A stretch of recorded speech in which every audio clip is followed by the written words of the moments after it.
Japan region account Japan TikTok account မရှိသေးဘူးပွင့်ကျင်တဲ့သူတွေဆိုရင်တော့ဒီဗီဒီယိုလေးကိုတော့ကြည့်ပါပါเนาะကျွန်တော်အနေငယ်ရှင်းပြခြင်းလို့ပါကျွန်တော်စီမှာဒါ account ဖွင့်ဖို့လာပြောကြတဲ့သူတွေထဲမှာပေါ့เนาะ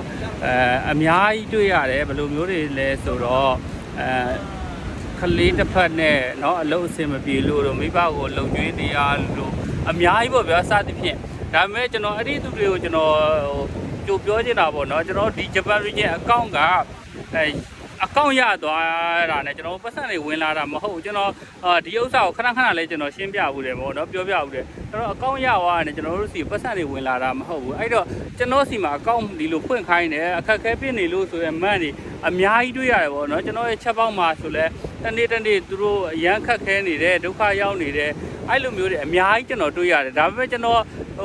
သိကျင်တယ်ဆိုတာအထက်ကျွန်တော်အဲ့ဒီညီမတွေပေါ့နော်ကျွန်တော်ပြောကြဒီ account တွေကိုရသွားလို့ရှိရင်ဘယ်လိုအသုံးချမှာလဲဒီ account တွေကိုဘယ်လိုလုပ်ပြီးတော့ငွေရှာမှာလဲဆိုတာကိုကလေ့လာပြီးသွားပြီလားအဲ့လိုမှမလေ့လာသေးဘူးဆိုလို့ရှိရင်ကျွန်တော်တို့ဒီ account တွေကိုလက်ထဲရောက်လာတော့လဲဘာမှမဟုတ်မသုံးတတ်ဖဲနဲ့ဒီလိုမျိုးဖြစ်မှာဆိုလို့ကျွန်တော်ကဒီ account တွေသုံးပုံသုံးနည်းတွေဒီ account ကဘယ်လိုလုပ်ရတာလဲဆိုတော့ကျွန်တော်ကလေ့လာစေချင်တယ်ပေါ့နော်သူများတဲ့ကတွေပတ်စံရတယ်အဆင်ပြေတယ်ဆိုတာကသူများတွေကဒီဥစ္စာတွေဘယ်လိုသုံးရမလဲဆိုတော့သူတို့သိတယ်ဗျာအသုံးချတတ်တယ်အဲ့လိုမျိုးကိုကအသုံးချတတ်ပြီလားလုံးတတ်ပြီလားအဲ့လိုလုံးတတ်ပြီဆိုတော့မှတော့ဒီ account တွေကိုဘယ်လိုပြောမလဲဖွင့်စေခြင်းတယ်ပေါ့နော်ဘာမှမသိဘဲနဲ့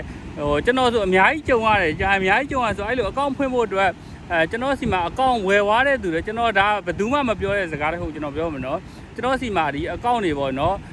2 သိန်း 3 သိန်းတွေပေးပြီးဝယ်တဲ့သူတွေလည်းရှိတယ်2 သိန်း 3 သိန်းရတာ account monetization အောင်ပြီးသားပေါ့နော်အဲ့လို account တွေဝယ်ပြီးသွားတော့သူတို့ဘာမှမလုပ်တတ်ဘူးဗျာဒီ account ကြီးပတ်စံအကုန်ခံပြီးတော့ဝယ်ပြီးသွားတော့ဘာမှမလုပ်တတ်တော့ပတ်စံကမရအောင်အဲ့ဒီတော့ကျွန်တော်ဖြစ်စေချင်တာကဒီလို account တွေကိုသုံးမယ်ဆိုလို့ရှိရင်ဒီ account နဲ့ပတ်သက်တဲ့အကြောင်းအရာတွေဒါတွေကိုလေ့လာပြီးတော့မှ account တွေဝယ်တာပဲဖြစ်ဖြစ်ဖွင့်တာပဲဖြစ်ဖြစ်အဲ့လိုလုပ်ဖို့အတွက်ကျွန်တော်ကအကြံပေးခြင်းပါတယ် TikTok နဲ့ပတ်သက်တဲ့အကြောင်းအရာတွေဆိုလို့ရှိရင်ကျွန်တော်ဒီဗီဒီယိုရဲ့အောက်မှာမှတ်ထားပေးခဲ့ကျွန်တော်ဒီဥစ္စာကိုကျွန်တော်ပြန်ဖြည့်ပေးမယ်ပေါ့နော် point ကိစ္စမေးထားတဲ့သူတွေကိုလည်းကျွန်တော်ဗီဒီယိုတစ်ပုတ်လုပ်ပြီးတော့တင်ပေးမယ်ပေါ့နော်ဒီဗီဒီယိုကျွန်တော်ရှင်းပြရဲဆိုတော့ဗဇက်နဲ့ရှင်းပြတာထက်ဒီလိုမျိုးဗီဒီယိုလေးတွေနဲ့ရှင်းပြတော့အများလဲနားလဲတယ်ဗျာသိရင်ကျွန်တော်အကောင့်ထဲမှာလာကြည့်လို့လည်းရတယ်အဲ့လိုကြောင့်ကျွန်တော်ကဒါသိကျင်တဲ့အကြောင်းအရာတွေမှာဆိုလို့ရှိရင်ကျွန်တော်ဒီဗီဒီယိုတွေရဲ့အောက်မှာမှတ်ပေးပါလို့ကျွန်တော်ကအဲ့လိုပြောနေတာပါအားလေးပြောချင်လို့လာတာပါကျွန်တော်အခုရောက်ရှိနေတာကတော့ငွေဆောင်ကမ်းခြေဖြစ်ပါတယ်တလက်စာလည်းပြောပါမယ်ငွေဆောင်ကမ်းခြေနဲ့ပတ်သက်တဲ့အကြောင်းအရာတွေကိုသိကျင်ရင်ကျွန်တော်လည်းမေးမြန်းလို့ရပါတယ်ခင်ဗျာအားလုံးဘိုင်ဘိုင်